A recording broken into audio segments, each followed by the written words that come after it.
Hi everyone, thank you for watching and please subscribe to the channel.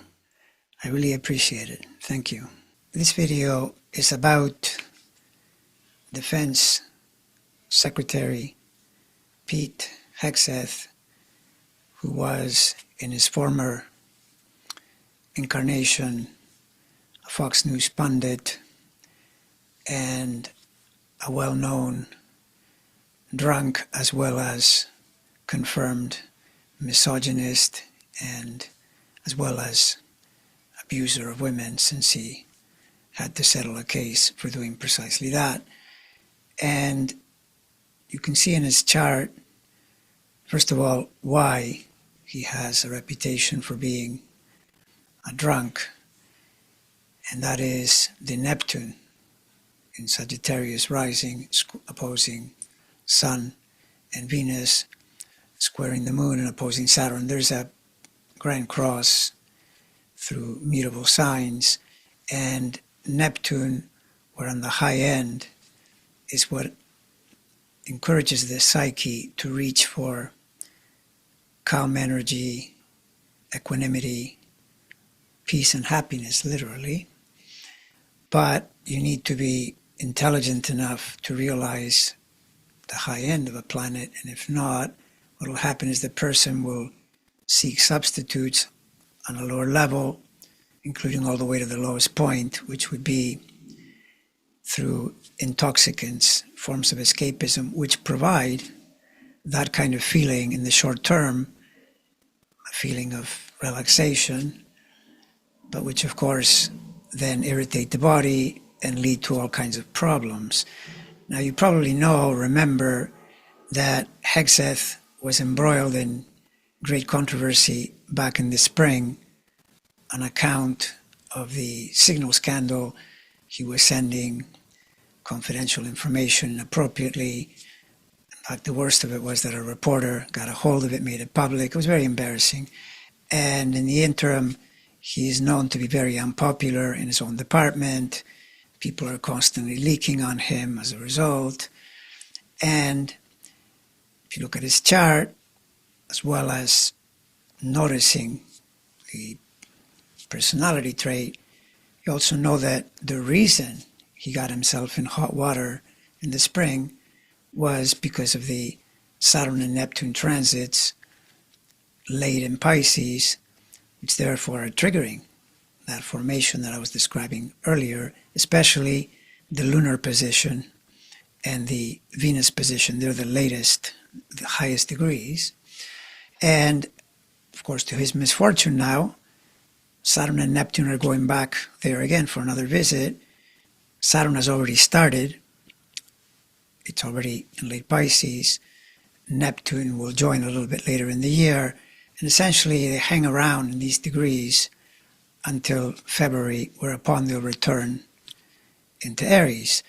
And this tells you that he will almost certainly get himself in another jam, another scandal potentially, or at minimum, you will be constantly hearing information that is negative about him, because from another perspective, if you are analyzing charts and you notice a person is playing from the lower end of the archetypes, this is going to include the Saturn. Saturn is the planet of discipline, plain and simple. How well organized are you? How disciplined are you? How contained are you?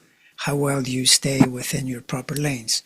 In other words, the very thing this man demonstrably is unable to do properly. So then, if Saturn pays you a visit, it tends to correlate with things breaking down, attacks from the media, attacks from inside. It's deeply problematic. And so right now, the Saturn is already there in late September, early October. Anything he's doing in this range, such as the meeting he's convening with the generals, apparently at great expense, and whatever else he does, is at risk because of the Saturn. Things not going well. And then the Neptune joins. We go into the late part of the year with his chart very compromised, and with the odds dramatically increasing that he becomes a problem. Now, I don't know if what will happen will be enough for Trump to fire him. I mean, that's possible.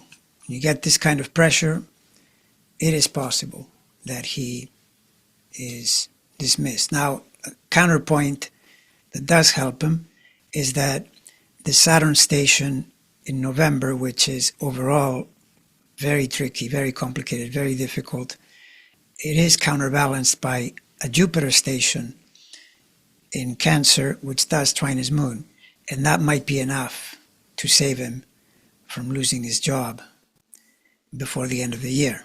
That's a definite possibility, but it's still really rough navigation.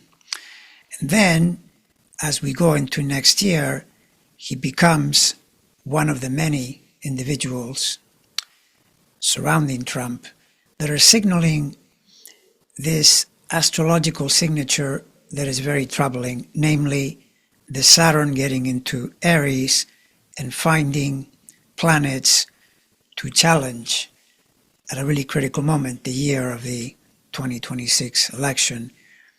In this guy's case, especially that Mercury at 9 degrees Cancer, which Saturn will cross and eventually station very near at the time of the election. Now, if you're wondering how I tune this kind of thing and to verify that Saturn paying these visits to people that are ill-equipped to deal with Saturn challenges because of the way they are and the things they do, just take a peek at the chart of Attorney General Pam Bondi with her early Mars around 2 degrees Capricorn, which was hit really hard by Saturn and Neptune, but especially Saturn in the summer, which was the whole Epstein files initial release, or rather the negation of the release, and the trouble she got into because she had previously said she had it on her desk, was going to release it, etc. Then she said, no, I'm not going to do anything about this. And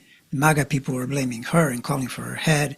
And Trump was very disturbed and had to say, no, she's great, we can't do this. The point is, though, that that was a major punch, a major negative hit, which can result in a firing, or at minimum put you in a very difficult place. And this is the same thing for Hegseth when the Saturn visits him. And now in his case, what happens is it's the later planet, the one in Cancer. But if you look at, before I get to him again, if you look at Bondi's chart, she has Venus in that area. Therefore, she also has to face the Saturn issue in 2026. And for Hegseth, it's the Mercury in the Cancer degrees.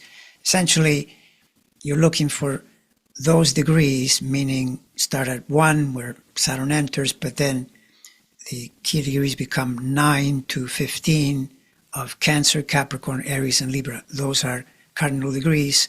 Saturn is hitting on them. So point here is that now you have two people, I'm presenting here, that in 2026 are facing this kind of action. Typically it's not going to be a big reach to hypothesize that not only is the year liable to be rough, who knows what's happening then to them or to the administration, to the whole thing, but also to the outcome of the election, because one level, the immediate, the most obvious, is unhappiness about the result, but then the fact that they're also facing much increased scrutiny from the Democrats, where they're going to be asked real questions that they'll have to answer and they'll be very uncomfortable with because of the things that they've done and or they continue doing at that time. So, bottom line, this was about primarily Hegseth. It's definitely there in the signature for upcoming problems, but also Pam Bondi, the Attorney General.